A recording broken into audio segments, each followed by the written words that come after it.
తెలియజేస్తున్నానండి. వందనాలు తెలియజేస్తున్నాను. ఇప్పుడు చక్కని వర్షంలో నడిపిస్తున్న వందనాలు తెలియజేస్తున్నానండి. దేవుడు గతించకాలం మొత్తం కాల్చి కాబట్టి సజీవులకు ఉంచిన విధానం బట్టి ఒకసారి స్తోత్రాలు తెలియజేద్దాం. అందరం కూడా స్తోత్రం స్తోత్రం స్తోత్రం స్తోత్రం. అడ్వెంట్లోని 3వ ఆదివారము ప్రారంభ గీతము. ఎల్లప్పుడూ ప్రభునందు ఆనందించుడి, మరల చెప్పుదును ఆనందించుడి. మీ సహనమును సకల జనులకు తెలియబడినయుడి. ప్రభువు సమీపంగా ఉన్నాడు. దేని గురించి చింతింపుకుడి, కానీ ప్రతి విషయంలోనూ ప్రార్థన విజ్ఞాపనముల చేత కృతజ్ఞతాపూర్వకంగా మీ విన్నపములు దేవునికి తెలియచేయుడి. యెహోవా, నీవు నీ దేశమైన కటాక్షము చూపి ఉన్నావు. చెరకపోయిన యాకోబు సంతతిని నీవు వెనుకకు రప్పించి ఉన్నావు. సంగ్రహ ప్రార్థన. ఓ ప్రభువా, మా ప్రార్థనలకు చెవియొగ్గము. నీవు దయతో మాలో ప్రవేశించి మా హృదయాంధకారములను తొలగించి మమ్మల్ని వెలిగింపుమని తండ్రితోనూ పరిశుద్ధాత్మతోనూ సదా ఏకదేవుడివై యుగయుగములు జీవించుచు పరిపాలించునుండు నిన్ను వేడుకొనుచున్నాము. ఆమె ఉద్గమన గీతము.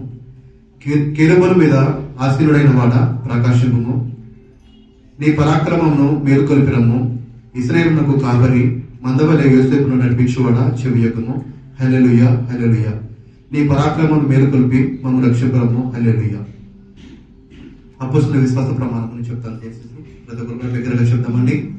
నేను పరలోకమును భూలోకమును సృష్టించిన సర్వశక్తి గల తండ్రి అయిన దేవునిని నమ్ముచున్నాను.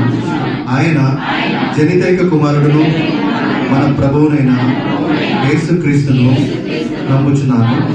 ఈయన పరిశుద్ధాత్మ చేత గర్భమున ధరింపబడి కన్య అయిన మరియ నుండి పుట్టి పొంతి పిలాతు క్రింద శ్రమపడి శిలువ వేయబడి చనిపోయి సమాధి చేయబడ్డాడని, పాతాళంలోనికి దిగి చనిపోయిన వారిలో నుండి 3వ దినమందు లేచి పరలోకమునకెక్కి సర్వశక్తి గల తండ్రి అయిన దేవుని కుడి చేతి వైపు కూర్చుని ఉన్నాడని, జీవించే వారికి చనిపోయిన వారికి న్యాయము తీర్చుటకు అక్కడ నుండి వచ్చినని నమ్ముచున్నాను.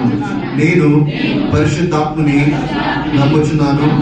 పరిశుద్ధ క్రైస్తవ సంఘమును, పరిశుద్ధుల ఐక్యమును, పాప పరిహారమును, శరీర పునరుత్థానమును, నిత్య జీవమును ఉన్నవని నమ్ముచున్నాను.